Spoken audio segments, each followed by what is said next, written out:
తెలంగాణ ముఖ్యమంత్రి రేవంత్ రెడ్డి గారు హైడ్రా అనే పేరుతోటి ఒక సంస్థను ఏర్పాటు చేసి, ఎవరైతే చెరువులను ఆక్రమించి ఏం కట్టినా గాని వితౌట్ ఎనీ నోటీస్ జేసీబీలతో కూల్చిపడేయమని చెప్పేసి ఆర్డర్స్ అయితే ఇచ్చారు.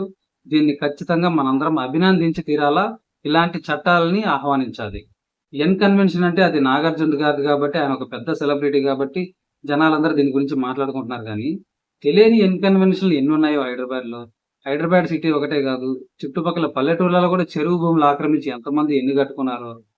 ఇలాంటివన్నీ గూడా రిజాల్వ్ జేయడానికి హైడ్రా లాంటి సంస్థల్ని ప్రతి ఒక్క రాష్ట్రము తీసుకురావాలి.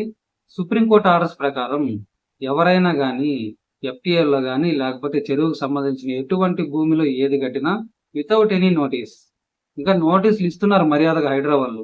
వితౌట్ ఎనీ నోటీస్ జేసీబీ తీసుకెళ్ళి కూల్చి పడేయాలి. ఇక్కడ నాకు గమ్మత్తుగా అనిపించిన విషయం ఏంటంటే, హైడ్రా వాళ్ళు నోటీస్ ఇవ్వకుండా కూల్చేశారు. కానీ నాగార్జున గారు హైకోర్టు నుంచి స్టే ఎలా తెచ్చుకున్నారు? ఆ స్టే ఇచ్చిన పనికిమాలిన జడ్జి ఎవరు? ఏ బేసిస్ మీద ఇచ్చారు? 2015లోనే దాని మీద స్టే ఉంది అంటే, 2015 నుంచి ఆ స్టే పిటిషన్ లేకుండా మళ్ళీ అది వాదనలకి ఎందుకు రాలేదు? ఏ లాయర్‌లు దాన్ని కాపాడారు? ఏ రిజిస్ట్రార్‌లు దానికి సహకరించారు?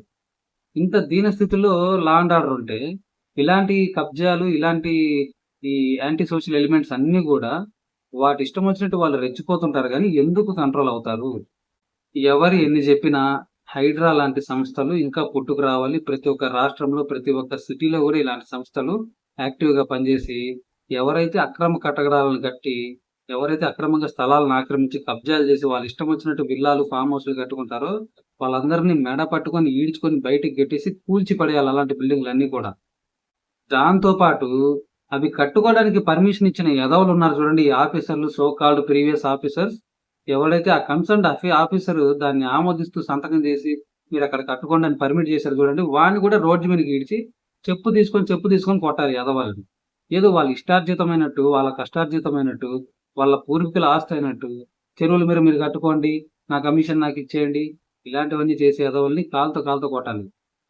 నాగార్జున గారి సినిమాలంటే నాకు కూడా చాలా ఇష్టమే. చాలా సినిమాలు చూసాను. చాలా సినిమాలు చూసి నేను గూడా చాలా స్టోరీలు కనెక్ట్ అయ్యాను గానీ, సీన్ బ్యాక్‌గ్రౌండ్‌లో ఇలాంటి వ్యవహారాలు చేసి, ఒక రోల్ మోడల్‌గా ఆయన కబ్జాదారులకు ఉంటారని నేనైతే ఊహించలేదు.